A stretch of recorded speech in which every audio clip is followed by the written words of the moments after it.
Halo guys, selamat datang kembali di channel Broview. Kali ini saya Stephen yang sudah merangkum alur cerita film yang berjudul Into the Wild. Diangkat dari kisah nyata seorang pria bernama Christopher McCandless, warga Amerika. Dia meninggalkan semua uang yang ia miliki, kemudian menumpang sebuah mobil menuju Alaska untuk menjalani hidup di alam liar. Jadi pada intinya ini adalah film tentang pencarian jati diri seorang pria. Nah, seperti apakah kisahnya? Langsung saja, sebelum masuk ke ceritanya, seperti biasa siapkan apa? Ya tentunya Kopai dan Udbray untuk menemani kalian dalam menonton alur cerita film ini. Dan sekarang kita masuk intro.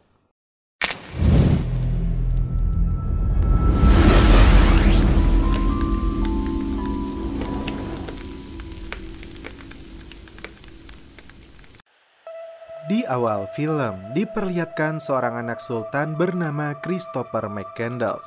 Meninggalkan segala kemewahan dan kenyamanan dalam hidupnya, Chris berkelana seorang diri menuju Alaska untuk menemukan jati dirinya. Untuk bertahan hidup di pegunungan salju itu, Chris hanya membawa persediaan makanan yang terbatas. Sesekali dia berburu binatang yang bisa dimakan. Tanpa sengaja, Chris menemukan sebuah bis camper van yang sudah lama ditinggalkan pemiliknya. Chris memanfaatkannya untuk tempat dia tinggal dan berlindung dari binatang buas dan cuaca buruk. Tidak ada satupun orang yang dia temukan untuk menemani hari-harinya di alam ini.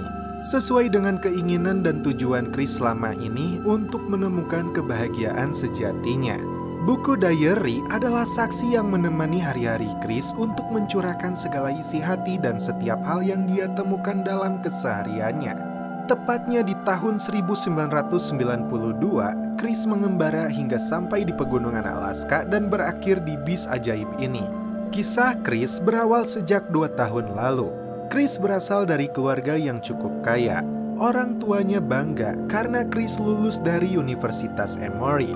Karena nilainya cukup bagus kepada orang tuanya, Chris berencana untuk melanjutkan studinya ke jurusan hukum di Universitas Harvard. Orang tuanya pun mendukung langkah Chris, bahkan mereka akan membuang mobil rongsok anaknya ini dengan mobil baru. Di sini, Chris menolak saran dari orang tuanya yang disebut materialistis. Cara berpikir Chris yang sederhana dan menolak kemewahan bertolak belakang dengan kesan glamor dari orang tuanya. Melanjutkan studinya ke Harvard ternyata hanyalah alasan dia kepada orang tuanya. Padahal tujuan Chris sebenarnya adalah ingin berkelana. Cek senilai $24.000 atau sekitar 350 juta tidak dia cairkan. Chris hanya membawa uang cash secukupnya. Seluruh identitas pribadinya dia musnahkan demi menutupi perjalanannya. Dia pun berangkat seorang diri menggunakan mobil Datsun. Saat sedang beristirahat di tepi sungai, mobilnya terkena terjangan lumpur. Dan alhasil, Chris melanjutkan perjalanannya dengan berjalan kaki. Sisa uang cash yang dibawa sengaja dia bakar karena dia yakin alam akan mencukupi segala kebutuhannya. Tepat di bulan Juli tahun 1990, Chris sampai di Danau Mead, Arizona. Chris mengganti namanya menjadi Alexander Supertramp. Setelah 2 bulan tidak ada kabar, orang tua Chris datang mencarinya ke Atlanta. Usaha mereka nihil karena pengelola penginapan mengatakan Chris telah pindah sejak bulan Mei. Mereka benar-benar kehilangan jejak keberadaan anaknya. Agustus tahun 1990, Chris sampai di Arizona. Dia sempat menumpang sebuah truk milik pasangan yang bernama Rainy dan Jen. Mereka menyebut Chris sebagai leather tramp atau petualang yang berjalan kaki. Orang tua Chris mengukur segala sesuatunya dengan materi. Chris dan adiknya mulai muak setelah hari demi hari yang mereka dengar adalah pertengkaran. Suatu hari, mereka memutuskan akan bercerai yang membuat kebahagiaan keluarga ini makin sirna. Untuk beberapa hari, Chris ikut dalam petualangan Jen dan Rainy. Hingga akhirnya dia pergi meninggalkan mereka dan melanjutkan kembali perjalanannya. Tepat di bulan September tahun 1990, orang tua Chris mendapatkan informasi tentang penemuan mobil Datsun milik Chris. Polisi menyimpulkan Chris memang sengaja pergi dan tidak ingin ditemukan. Kembali ke dalam bis magicnya di minggu ketiga. Persediaan makanannya mulai menipis. Binatang buruan sulit untuk dia dapatkan. Perutnya mulai menyusut hingga dia harus mengencangkan ikat pinggangnya. Tanggal 10 September 1990, Chris berada di Dakota. Dia mendapatkan pekerjaan dari seorang petani bernama Wayne sebagai pengemudi mobil khusus pertanian. Gaji yang dia dapatkan dari pekerjaannya ini dia kumpulkan untuk bekal perjalanannya. Tak berselang lama, pasukan FBI menyerbu rumah Wayne karena faktanya dia adalah seorang buronan yang telah lama diburu. Karena hal tersebut, Chris kembali melanjutkan misinya menuju Alaska. Menumpang dari satu mobil ke mobil lainnya, Chris berniat mengarungi sungai, namun karena tidak memiliki izin dan lisensi mendayung, petugas pun menolaknya. Diam-diam, Alex memutuskan untuk mengarungi sungai tersebut meskipun tanpa memakai helm pengaman dan izin, hingga petugas patroli melakukan pengejaran. Perjalanan Chris rupanya salah arah. Dia terjebak di Meksiko dan ditahan petugas imigrasi. Saat mereka lengah, Chris melarikan diri menaiki sebuah kereta barang. Bukannya semakin mendekat ke Alaska, Chris justru tiba di Los Angeles dan bergabung bersama tunawisma lainnya.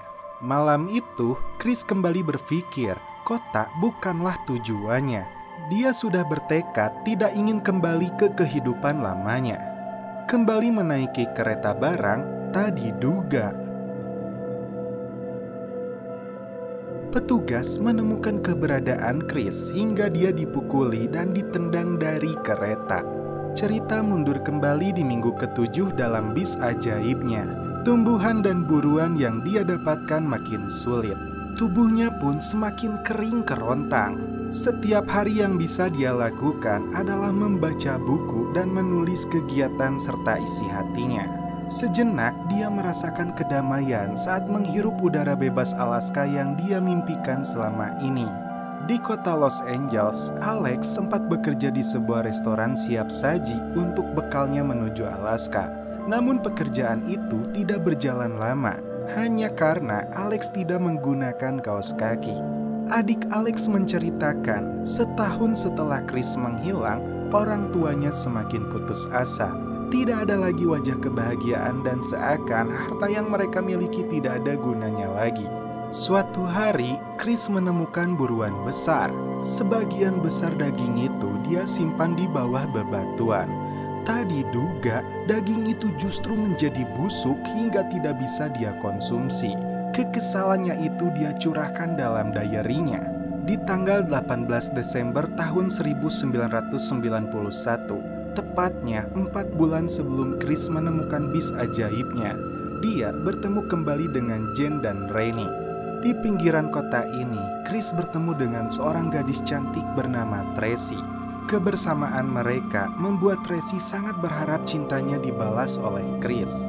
Namun obsesinya untuk hidup di Alaska mengalahkan segalanya. Tracy sangat kehilangan cinta pertamanya. Begitupun Jen yang sudah menganggap Chris seperti anaknya sendiri. Chris baru menyadari arti sebuah kebahagiaan saat dia membaca sebuah kutipan. Kutipan itu berisi, kebahagiaan sejati justru saat dia bisa memberikan manfaat bagi orang lain. Bersyukur dengan segala sesuatu yang dia dapatkan, kemudian membina rumah tangga dan memiliki anak. Itulah yang didambakan seorang pria. Chris kembali bersemangat untuk kembali kepada kehidupan normalnya, menemui orang tuanya, meminta maaf kepada mereka, dan mengejar kembali cintanya. Namun sayang, nasi sudah menjadi bubur. Jalannya untuk kembali terhalang derasnya sungai akibat perubahan iklim. Chris tidak sanggup untuk menyeberang. Dia sempat terperosok dan hampir tenggelam. Tidak ada jalan lain. Chris kembali ke bis ajaibnya. Dia pun langsung mencurahkan penyesalannya. Cerita mundur kembali saat Chris berkenalan dengan kakek tua bernama Ron. Di usia 23 tahun ini, si kakek terkejut dengan keputusan Chris untuk meninggalkan jiwa mudanya. Tidak umum seperti anak seumurannya yang nyaman dengan segala fasilitas orang tuanya. Ron bahagia meskipun hanya beberapa hari Chris mau menemani hidupnya yang sepi setelah istri dan anaknya tewas tertabrak. Kembali ke bis ajaibnya, Chris kali ini benar-benar terjebak. Tidak ada satupun binatang buruan yang bisa dia tangkap. Berbekal sebuah buku alam, Chris mencari tanaman yang bisa dia makan untuk mengganjal perutnya. Tiba-tiba di pagi hari tubuh Chris menggigil kedinginan. Rupanya dia memakan tumbuhan beracun, yang dimana efek sampingnya menghambat pembuluh darah dan bisa mengakibatkan kelumpuhan dan gangguan pencernaan. Jika tidak segera diatasi, racun itu bisa merenggut nyawanya. Tidak ada lagi daging dan lemak yang tersisa dalam tubuhnya, hingga beruang pun tidak bernafsu untuk menerkamnya. Di tanggal 22 Maret tahun 1992, sebelum Chris berpisah, Ron yang sudah menyayangi dia seperti anaknya sendiri menawari Chris untuk diadopsi menjadi anaknya. Saat Ron berlinang air mata, Chris berjanji akan membahas ini saat dirinya pulang dari Alaska. Selain kedua orang tuanya, orang-orang yang pernah dia temui menjadi kesan tersendiri di masa akhir hidupnya. Sebuah pembelajaran penting yang bisa kita ambil dari catatannya yaitu kebahagiaan hanya bisa dirasakan saat berbagi. Hari terakhirnya di dalam bis ajaib itu, Chris tidur dan tidak pernah bangun kembali di bulan Mei tahun 1992.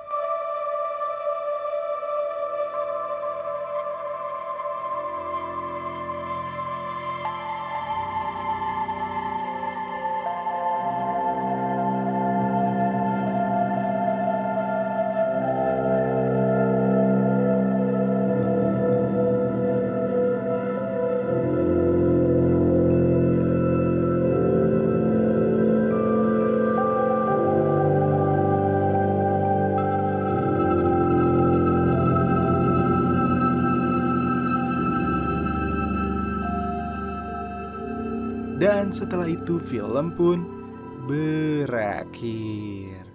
Kisah Chris ini bisa juga dikatakan sebagai antitesa dari kebiasaan yang selama ini biasa kita lakukan. Dan Chris mencontohkannya bahwa hidup tidak harus seperti itu terus. Hidup dengan petualangan itu bahkan bisa menjadi sangat penting dibandingkan hidup secara datar-datar saja. Sekarang Chris sudah tidak ada, tapi pesannya sangat penting untuk kita tangkap dan ambil sebagai pembelajaran, terutama tentang kegigihan dan tekad yang harus terus dijaga. Karena hanya dengan tekad dan kegigihan tersebut itulah kita bisa mencapai tujuan yang diinginkan, apapun dan kapanpun.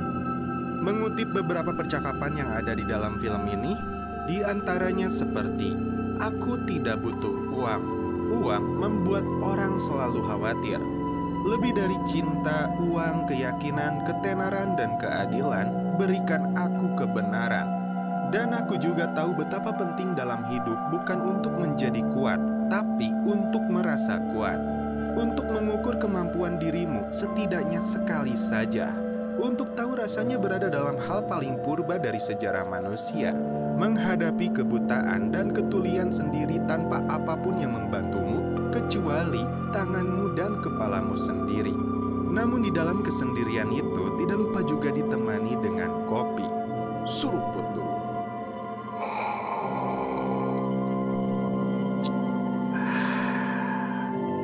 Mantap. Oke guys, cukup sekian alur cerita film ini. Salam penutup seperti biasa dari kami. Mohon maaf bila ada kata-kata yang kurang berkenan di hati kalian. Mohon dimaafkan ya. Salam perfilman duniawi. Keep enjoy.